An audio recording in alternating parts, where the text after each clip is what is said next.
cholesterol.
All right. Good morning, everybody. Welcome to Early Morning Crypto Talk. As you see, I'm back on YouTube.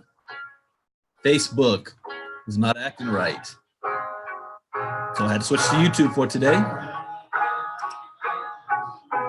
Go ahead and type in the chat box where you are listening in from.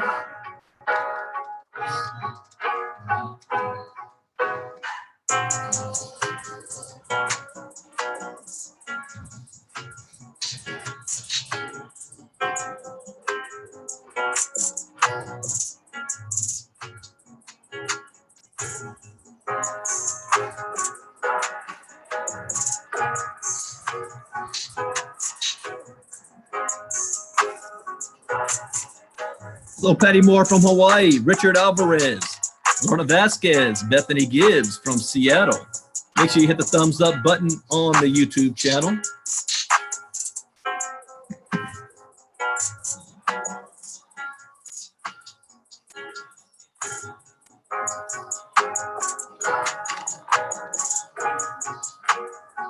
Jay Guillory, FN Base.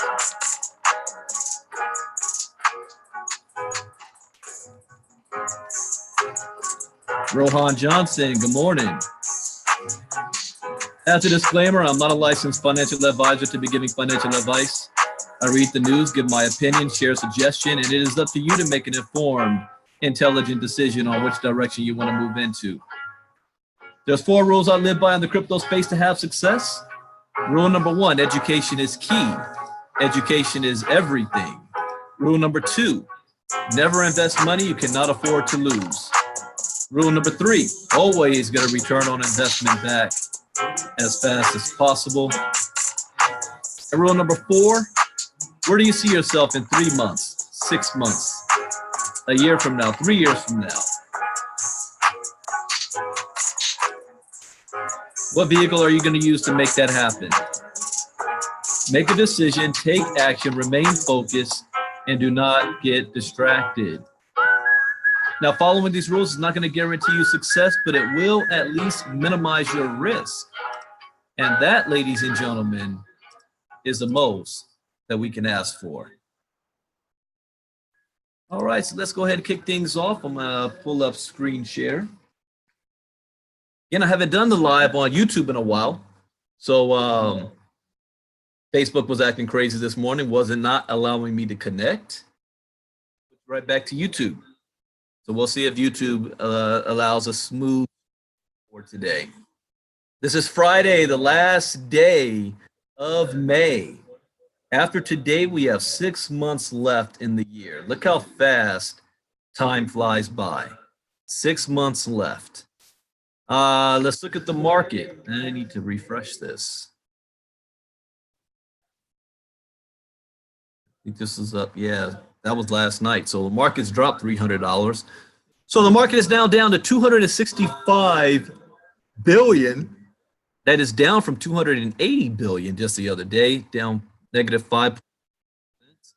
Bitcoin dominance is still below 56%. So most of that loss really came from the altcoins. If we look at the last 24 hours, it looks mostly all red. Well, all red. Tether's in the green for obvious reasons because people are using that as a hedge. Yeah, the entire market is mostly all red. Let's see any best performers last 24 hours. What? What in the world? Pump and dump? Mona coin is up 76.5% hours, 102% the last 7 days, which was really the last 24, 48 hours. That's going to crash. Bitcoin is up 10%. Hyper, Lambda, Ultrain, any top coin? Nope. Worst performers the last 24 hours. Chainlink, Safe, Neo, Bitcoin SV. Took a hit, down 12%. It was over $200 yesterday. Ontology, hit, -11%. Cardano, -10%. Stratus, Ethereum, almost 10. Engine Coin, Eternity, Ripple, almost 10%. Well, we're looking at a close to average between 8 to 10% loss of the major top coins, except Bitcoin. That Bitcoin is at 8,300, but what loss did they take? -5% last 24 hours.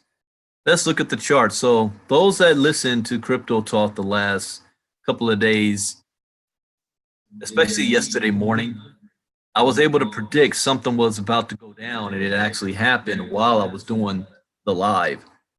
I thought that was pretty cool. So let's see what it looks like today. 24-hour low, it actually got down to $8,000. Must have been when I was sleeping. 24-hour high, 9,000. That's a $1,000 swing in 24 hours. Real-time data shows Bitcoin is down 7%. 24 hours. Let's see what the buy and sell order screen looks like. Anything significant? Okay, there's the bot. 187,000 Bitcoin. Got a buy order in at 83.08. Let's see, is there an order over here? Sell order for, okay, so it's got a sell order for 84.24. So the bot is predicting this thing is 8,500 and below. For how long, we'll see. Graph. Okay, the wall, well, sitting at 84.85. That's significant. The buy wall, though, 82.78, which means this thing can continue to slip. Has not reached bottom. And the major wall is 77.90. The top is 8,600. So I don't expect this thing to skyrocket again past 8,600 today. and could slide all the way as below 8,000, 7,900. So right now it seems to be settling mark around the $8,300 mark. Couple of candlesticks in the green, but it reversed down into the red. So I expect this to continue to go down throughout the day. Keep a close eye on it. We'll see where that bottom is actually going to be. It might be 1,000 or it bounces back. I don't see it. If it goes a rally, I don't see it going 600 today. So we'll see. All right, so we got a couple of articles of 1, 2, 3, maybe 4 or 5. I want to start with this one. This was in CNN Money, and I even posted a video I recorded from 2016 called "The Secret Shame of Americans." The secret shame, or middle class Americans. There is this. Let's be fully transparent, and people don't want to hear this or accept it. There is no such thing as a middle class in America anymore. You're either rich or you're not. There is no more middle class. And when I say middle class, I'm thinking the middle class of the 70s and the 80s. That group is gone. People who think they're middle class are actually poor. What they're living on is debt. Debt is maintaining their so-called middle class lifestyle. Debt. Ultimately, that debt's going to need to be paid. Most Americans just haven't figured it out yet. And then this article, and that was in 2016, I made that video. Almost half of US families can't afford basics like rent and food. So this is not me making this number up. Almost half cannot afford the basics. And this is the richest country in the world. The economy may be chugging along, but many Americans are still struggling to afford a basic middle class lifestyle. And you know the new number class is like what, 150 or $200,000 a year or more? Then you're maybe middle class.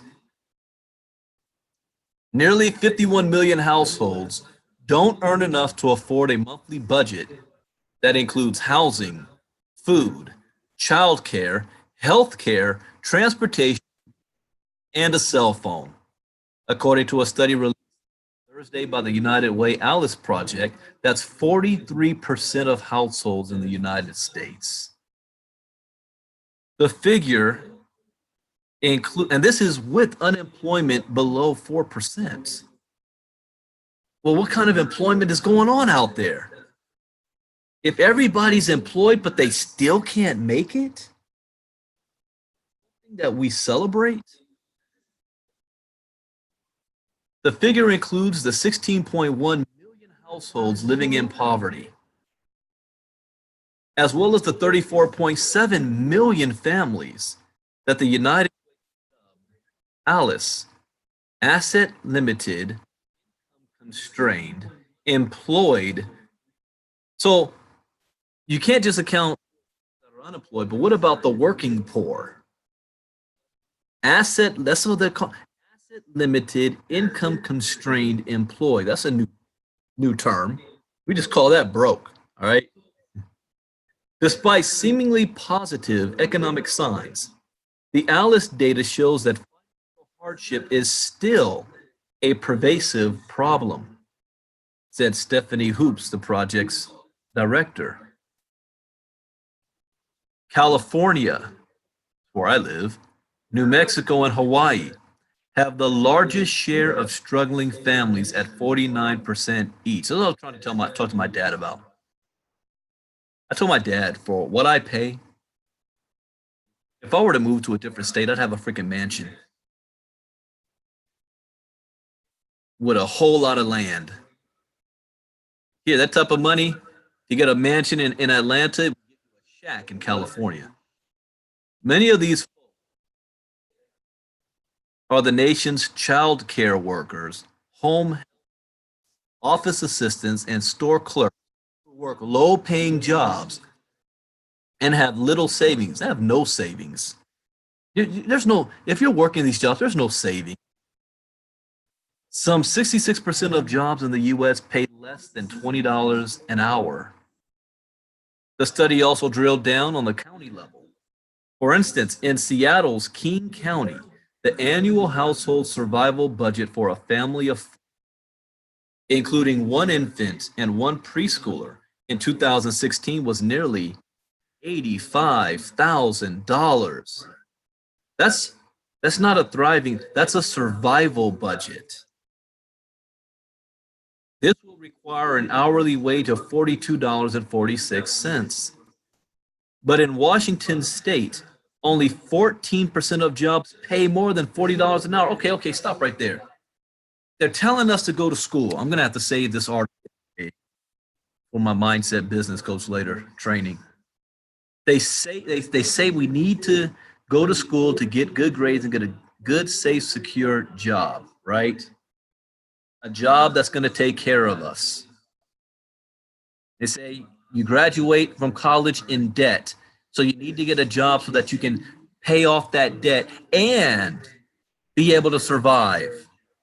Yet in Washington, only 14% of jobs pay more than what's required to survive. Whose fault is that? You can't blame the person. They're not lazy. They're not uninformed. They're not uneducated. They did everything they're supposed to. The jobs that are available don't pay a living freaking wage. Whose fault is that?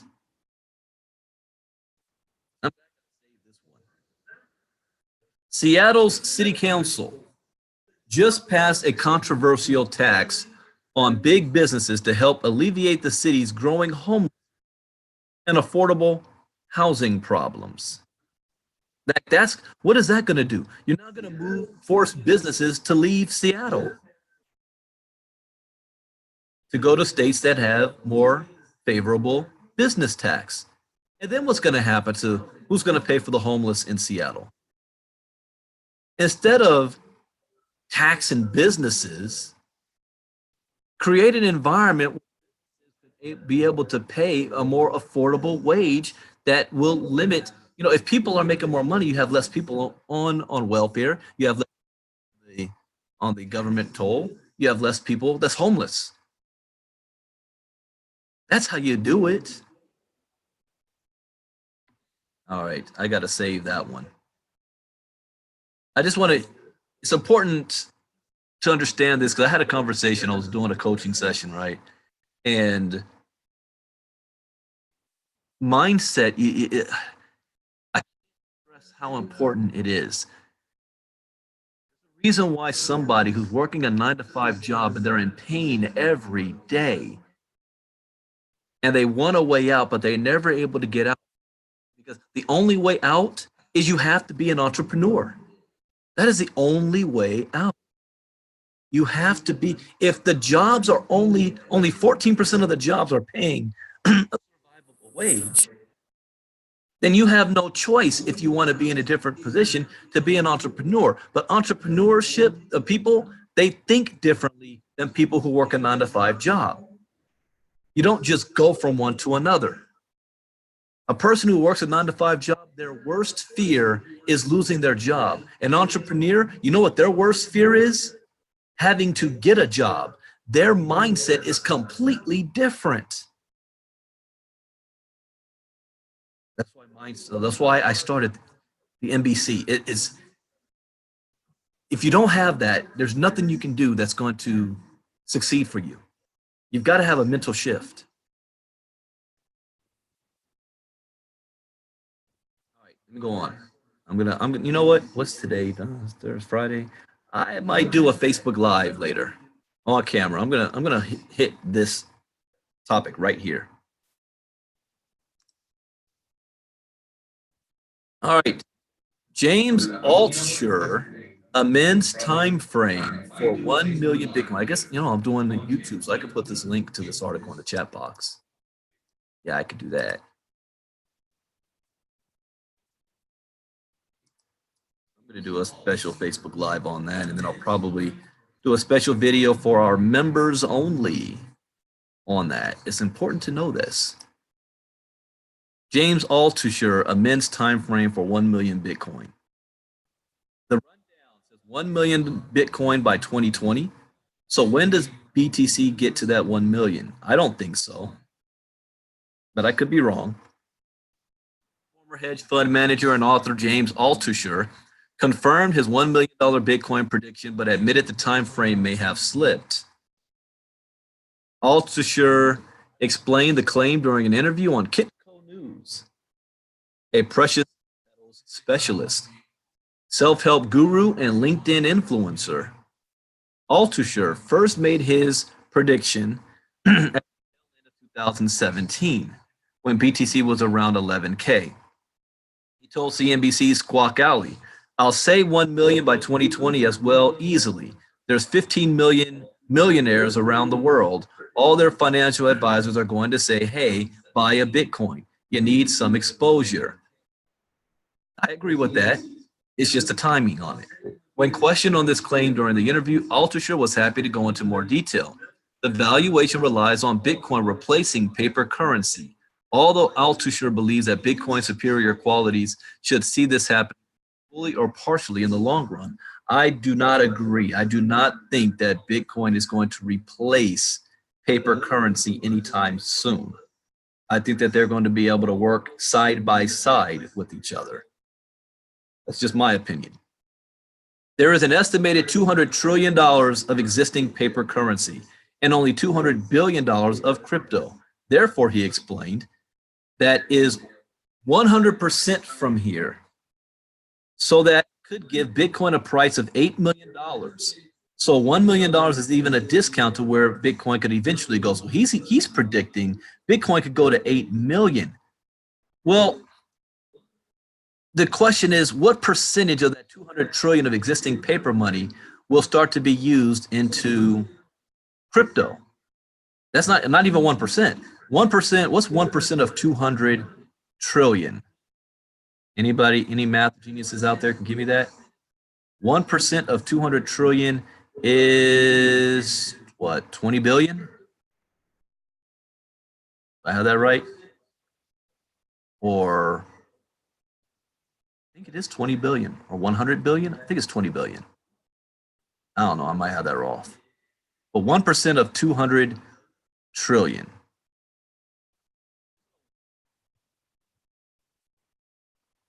Or I'm sorry, not 20 billion, 20 trillion. 1% of 200 trillion could be 20 trillion. The price of Bitcoin, just by having 1% of the global market, is crazy. So he's saying it can go as high as 8 million. So when does BTC get to that $1 million mark? On that, Altucher wasn't so sure, although he didn't rule out his earlier prediction. I say the next 7 to 10 years. Will it be $1 million in 2020? Maybe. Will it be 2021, 2022? Who knows? However, he claimed that at some point, a country's currency will collapse. That's true, causing the population to move to Bitcoin. This kind of mass adoption, coupled with greater acceptance as payments and eventual SEC approval, will be the catalyst. So he is echoing what I said. There needs to be some form of crisis to take place. I say whether it's a World War III, he calls it a currency, a collapse of the currency, but what can cause the collapse of the currency? Another economic recession like 2008, Donald Trump moving us off the Federal Reserve, go back to the gold standard, and in the middle of that's going to be chaos while you're changing systems. A run on the bank. We have already seen increasing adoption of Bitcoin as a hedge against economic uncertainty in places like Argentina, Iran, and Venezuela. One person who was hoping Altucher's original time frame for the 1 million Bitcoin doesn't slip is John McAfee. After all, if Bitcoin doesn't hit the end of 2020, he says he will wolf down his own Winkle on the telly. Several other analysts have made predictions of Bitcoin going to 1 million, from IBM exec Jesse Lund, who simply said sometime, to Zapple CEO Wences Casares, who 2 years ago predicted it would take 5 to 10 years. I'm more on that time frame, 5 to 10 years. So it took 10 years for Bitcoin to get to 20,000. I think it's only going to take half that time for it to go to the next big run, 5 to 10 years now. All right, let's go to the next article up. President Trump, Elon Musk's alma mater, target $40 million for crypto. Now, this caught my attention because it means, is President Trump directing anything in the crypto? I mean, investing in the crypto, the blockchain stuff should be as important as us investing in our infrastructure of our nation. That's being put on hold right now because the Republicans and the Democrats are fighting. But this should be in that package. The Wharton School of the University of Pennsylvania is launching a new online business course in collaboration with Coursera. FinTech, Foundations and Applications of Financial Technologies, will cover topics that address the rapidly changing landscape of finance and business operations. Payments, cryptocurrency and blockchain, lending, crowdfunding, modern investing. Let's stop right there. I'm going to talk about Warren Buffett just for a quick second. Warren Buffett and Charlie Munger are running their mouths that Bitcoin is crap and everything, right? But then he invests $140 million in the fintech sector. So here's an example of what is in the fintech sector. If this college or this university is going to be teaching fintech, what is it? Well, topics like landscape of finance and business operations, payments, cryptocurrency, and blockchain. So indirectly, Warren Buffett and Berkshire Hathaway is investing in cryptocurrency and blockchain without them having to come out and say they are. They say, oh, we're doing fintech. And the average person doesn't know what fintech is. And then when they say fintech, here's what Charlie Munger and Warren Buffett will say. They'll say, yeah, we're looking at lending, crowdfunding, modern investing, and insert tech. They'll conveniently leave out cryptocurrency and blockchain, but that's part of what they're doing. So says Finance Innovation Faculty Director David Musto, Wharton is committed to leading the future of finance. The fintech specialization leverages the knowledge of our renowned Wharton faculty, providing real-world knowledge to the benefit of learners around the globe. Wharton's fintech specialization will feature lectures and case studies from Penn faculty, including Wharton professors and Penn law professors in industry. Participants include investment advisor Vanguard and mobile payment processor Square, which operates Cash App, which allows users to send and receive money, including Bitcoin. Did you know you can buy Bitcoin on the Cash App? You'll learn the essential components of technology-driven financial strategies, from complex regulations to cryptocurrency to portfolio optimization. You'll also learn how modern investment strategies deploy technology to produce optimal results. The disruptive force of changing payment methods, analyze a changing regulatory landscape, and gain a deeper understanding of robo-advising, crowdfunding, peer-to-peer lending, and blockchain. By the end of this specialization, you'll be able to make informed decisions about deploying financial technologies for yourself or for your business, giving you a competitive advantage in using the latest financial innovations. So they seem to agree that education is key. Course organizers hope the material will interest students, small business owners, and anyone interested in the intersection between finance and technology. UPenn produces the highest number of billionaires. And Wharton is the highest ranking business school in the US, according to US News and World Report. U.S. President Donald Trump earned his Bachelor's of Science in Economics from Wharton in 1968. Tesla CEO Elon Musk graduated in 1994. Other well-known and Google CEO Sundar Pichai, Fidelity Vice Chairman Peter Lynch, and CBS founder William Paley. The FinTech courses are open to the public. You can check them out. Okay, who goes to these schools? Kids, who are their parents? Multi-millionaire and billionaires. And what are they teaching their children now? To get financially literate in the new economy, the digital economy, cryptocurrency, and blockchain technology. The wealthy always find a way to remain wealthy. They adapt with the changing times.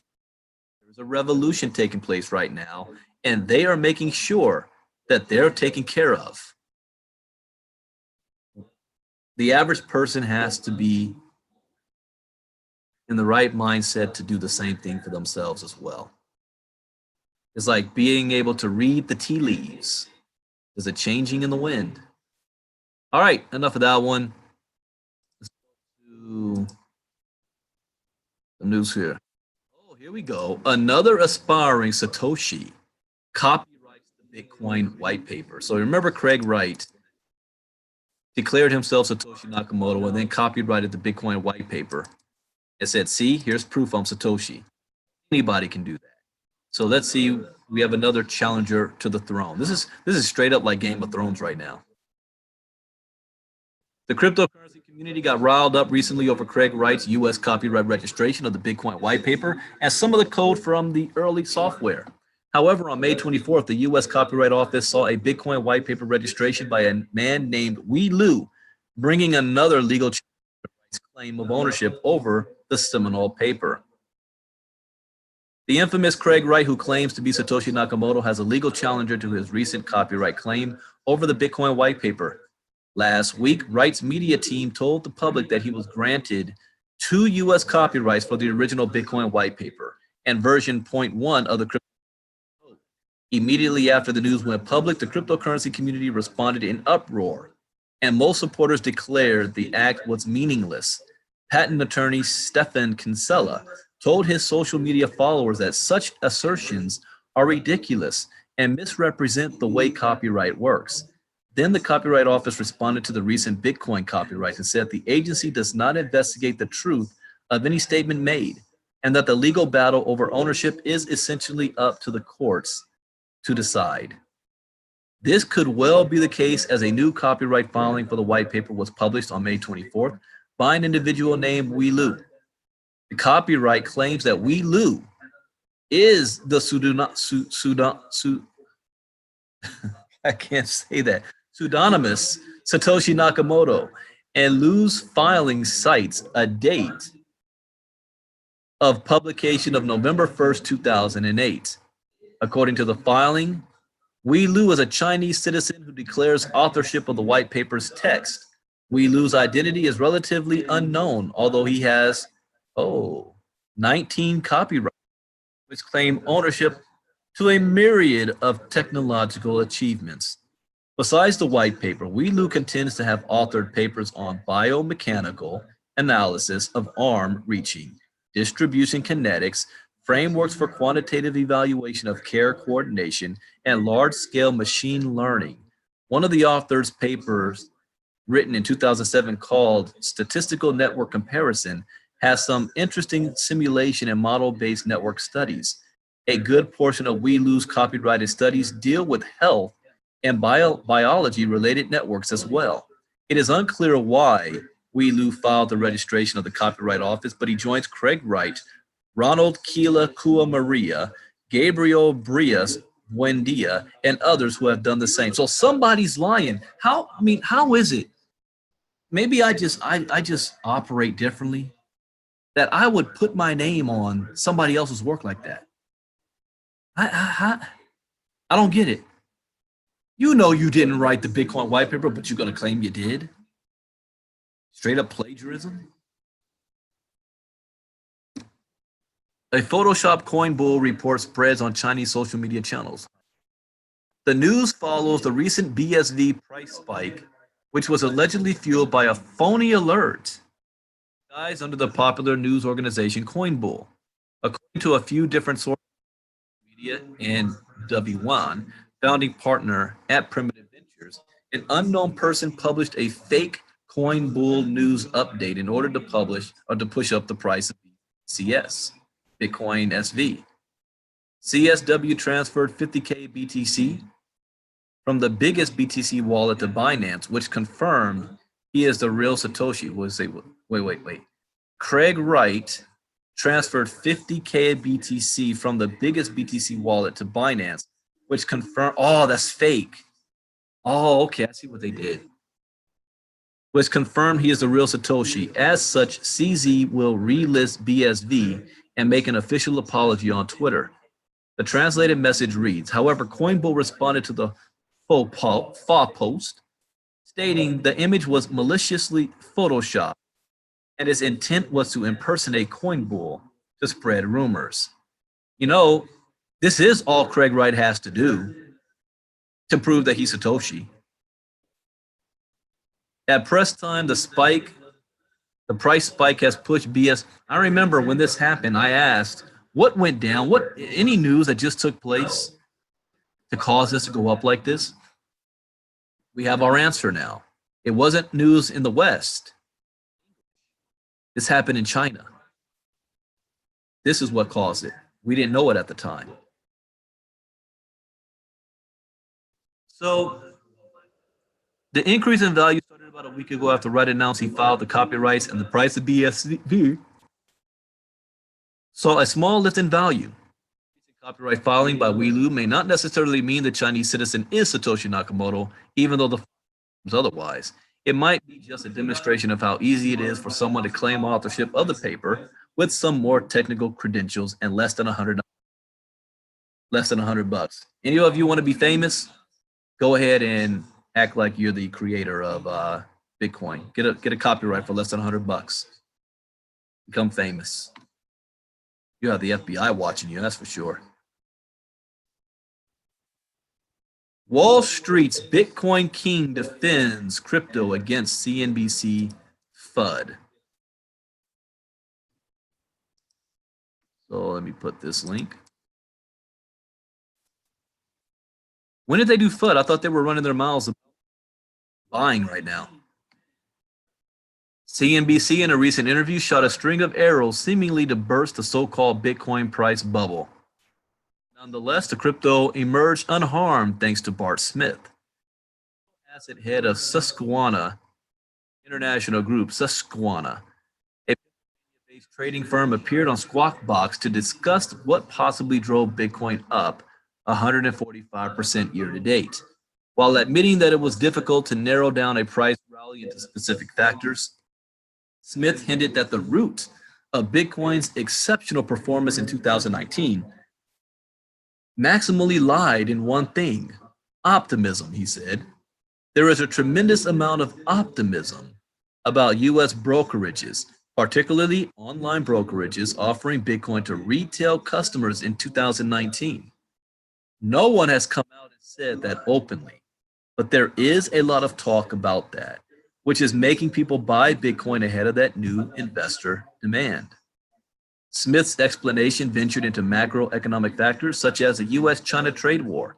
He reminded the CNBC host that the escalating economic tensions between the superpowers had pushed the value of the Chinese yuan to its 6-month low. The devaluation alone could have influenced Chinese investors to dump a capitally controlled yuan for Bitcoin, which remains an open, decentralized asset to transfer value and ownership without needing governments or banks, Smith said. Much of the rise of 2017 came out of Asian countries like South Korea and China that have capital controls. Many people might be devaluing their currency, which makes Bitcoin either a hedge or an outright way to get capital outside that country. Forbes reported that the trade war could spread to the U.S. bond market. Beijing has over $1 trillion in U.S. treasuries, which it might sell in retaliation to Washington, D.C.'s economic restrictions on China. fuel demand for bullish assets like Bitcoin, especially when its closest competition, gold, has been almost flat. On being confronted with questions about Bitcoin's lack of liquidity and abundance of volatility, Smith asserted that it was necessary to judge the crypto based on its workings in a regulated space. I look at the regulated exchanges for real volume. Look at the US futures, which are trading between 100 and 200 million dollars of value every day. And in its most recent rally, they have been trading like 600 million. I think that is where institutional investors are going to find liquidity, or even in exchanges that are regulated by the US authorities. Smith added that there is more than enough liquidity in Bitcoin's regulated market than people would ever require. As for volatility, Smith argued that Bitcoin is too nascent to be judged for its volatility. He said that the crypto is due for broader adoption, which would dampen its volatility down the road. He added, some people think Bitcoin is a cross-border remittance solution, while some call it the native currency of the internet. It's risky, and risks itself have returns associated with it. The Bitcoin price was trading at 83.29 at the price of publication. So let's see what it is at right now. I think it's telling me it's about 84 something. Okay, CoinGecko as well.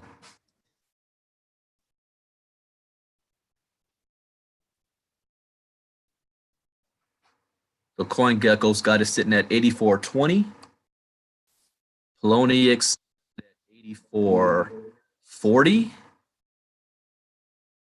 Negative 2.7% change. So it's flattened out at this barrier here.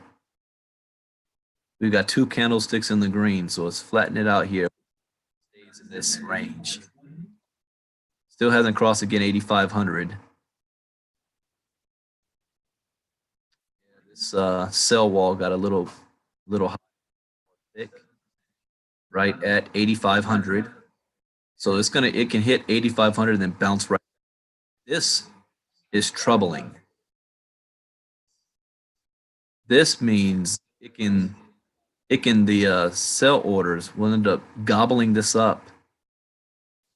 This can slide down to 7,800. So I'm going to pay attention to the markets today, see what ends up happening, which direction it goes in. But it's more likely it's going to fall down than actually come up. These resistance walls is a little high, right at the 8,500, 8,600 mark. All right, that is it for early morning crypto talk. I will be back later for a special Facebook Live I'm going to do on that 40% number here. This chart, 40% of households in the United States. This is powerful. Especially, where was that one? This one right here. You would require an hourly wage of $42.46 just to have a survival budget for a household. Yet, most jobs, only 14% of the jobs pay more than $40 an hour. Now, Facebook Live about that. All right, you guys have a great day. I hope you learned something new. As always, that is the point. It is Friday, so I will not be doing a late night crypto talk. And I will see you all tomorrow morning for early morning crypto talk. 1 week from now, I will be in Chicago doing an event in Chicago. Guys that still wants that one-on-one crypto trading or mindset training, just go to teachmecrypto.info, or you can go to themindsetbusinesscoach.com. Themindsetbusinesscoach.com. Have a great day, everybody. Bitcoin Brandon out. Bye-bye.